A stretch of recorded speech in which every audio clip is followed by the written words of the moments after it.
We'll come back to that. I'm very sorry to Bradley Law, but let's get into Lando race winner.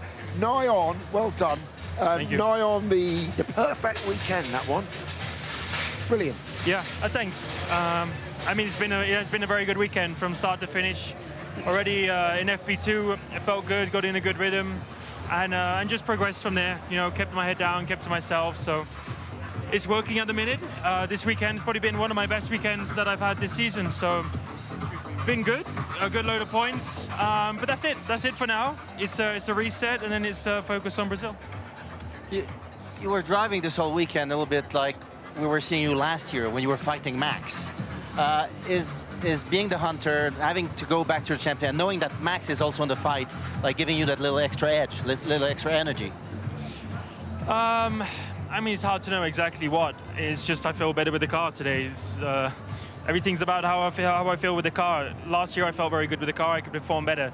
This year I've struggled to get to grips with it. It's been incredibly quick, but it's clearly still difficult to drive. And but when you get in that sweet spot, you can make it work. And it's still something that over the last few weekends I've struggled with, like even in Singapore. I mean, we had our debrief and we sat down for half an hour, and I'm like, guys, this is exactly the car I don't want.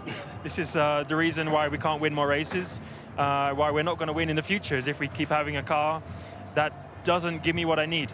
This weekend I just had a little bit more what I need, and I can perform how I did this weekend. So it's simple as that. Lando, you're leading the championship again now. I wonder how much satisfaction you take from the fact when there are a few people questioning what was going on and the mistakes prior to the summer break.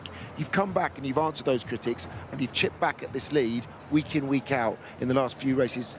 Do you take satisfaction from that? You've never doubted yourself? Maybe at times at the beginning of the year, I certainly did. Because I'm not one that I never want to blame my car. You know, and certainly when the car was winning and Oscar was winning, the last thing I ever could do is use the excuse that my car's not good enough. But I wasn't getting up to grips and wasn't finding the way to make it work. And I'm finding a better way to make it work now. So it's as simple as that. Of course, it gives you good confidence. And in the last few weekends, like one race, really I don't care about. Like one race performing well, I don't think means anything. 2, 3, 4 in a row does. So I think the last few months have been good. Max has still caught me. You know, I've had one good weekend now, but Max has still caught over the last few months, and I still got to keep my head down. So.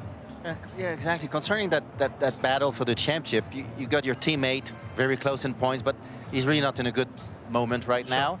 And then you got Max, and you know how Max is, how relentless he is, and he's coming back. The fact that you're also fighting your teammate and you have to be a little bit cleaner with your teammate, will that help Max? Does that put you a little bit on the back foot? I don't think so.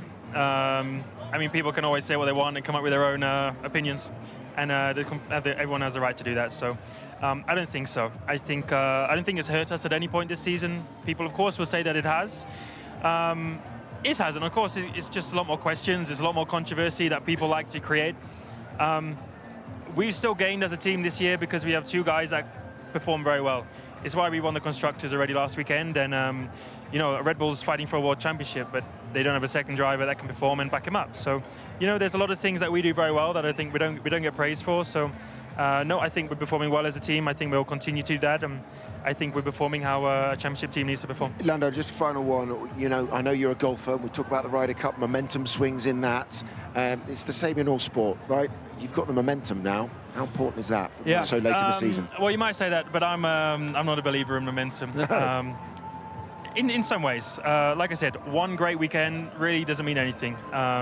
2, 3, 4 in a row means something. So but you've had a few of those that in a row now. So I like to continue that, but I'm fighting the best guys in the world who can turn it around at any time. So there's no point thinking, oh, I'm feeling amazing and the others aren't or whatever. I just focus on myself, focus on my own job, and that's all I can do. Now we're coming to a few races that are very chaotic. You did really good in chaos today. Yeah.